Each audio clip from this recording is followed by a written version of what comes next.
Якутский фильм «Харчи. Возмездие» стал победителем 23-го всероссийского телевизионного конкурса ТЭФИ «Регион-2024», завоевав награду в номинации «Фильмы и сериалы». Сама картина была создана национальной вещательной компанией «Саха», для которой это был уже второй опыт создания полнометражного фильма.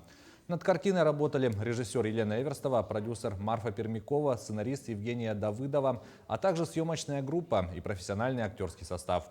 При создании сериала и, в частности, фильма «Харчи» сценарист тесно работала с сотрудниками полиции и даже брала интервью у мошенника, чтобы лучше понять психологию их поступков.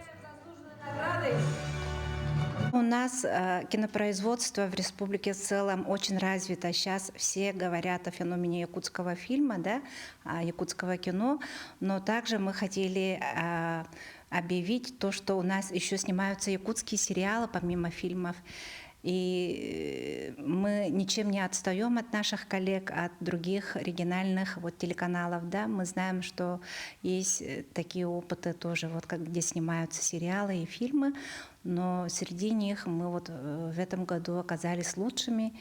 И это самый лучший подарок, кстати, нашей службе, которая исполняется в этом творческом сезоне 5 лет, наш маленький юбилей.